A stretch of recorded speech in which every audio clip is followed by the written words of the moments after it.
سوريا يا بلادي، يا أهلي ولادي، بعتذر منك لأني خذلتك. إجيت لأبنيكي قمت دمرتك. إجوا ينادوا بالحرية ينادوا بالإصلاح، حريتهم طلعت دموية حملونا سلاح. I was born in Damascus, Syria. We lived there for 15 years. The last 2 years were under the war. They were attacking a city right next to us, and ISIS was trying to go in. So there were like a Russian airplane shooting toward that city, but then they were shooting on our city because they were on top of us. There wasn't electricity most of the time. Water would cut out. We decided to leave because it wasn't safe anymore. And we left to Poland, where my dad was originally working. We stayed there for 1.5 years, and after that, my parents were like, we want a better future for our children, and then we came to the US. I always had the love for writing.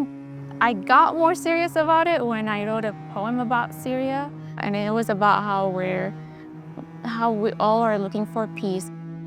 In the old time, a stranger would pass by and you would say good morning to them. And then now, even the person closest to you, you're actually scared of because there's a lot of a civil war and things like that.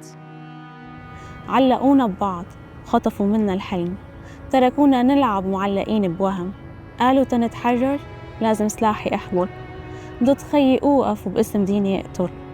Usually I don't share these things with my family, but for some reason I wanted to read it to my mom, and then my parents encouraged me to put it on Facebook. And then hearing the feedback from the people they were saying it was as if you're speaking what we wanted to say.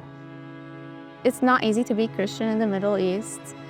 I wrote a poem in Arabic about that experience, and what I wrote about is that in our own countries, we're not accepted and we're asked to leave. And then when we go around the world, we're being named as terrorists, and then we're denied a place to live in.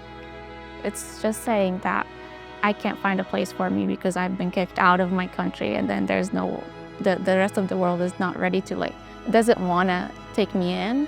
And it's just saying also, there is this big land that God created for all of us, and somehow there's no place for me in it. In my womb you were a piece of my soul, now another human sailing away from home. The ocean is deep, my daughter, please take care. The shepherd who brought you will always be there. My mom is one of my role models, and she's someone who loved medicine a lot, and she always wanted to be there for her patients, even when things were very dangerous. I grew up watching how patients respected her and loved talking to her and sharing stories.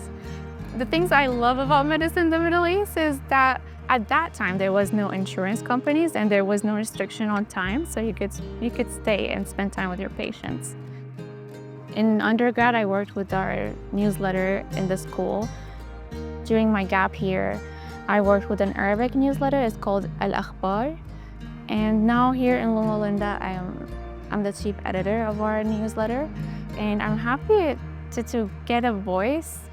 So writing is not only a way to express your own thoughts and your own feeling, but it's also a way to advocate for issues that you care about.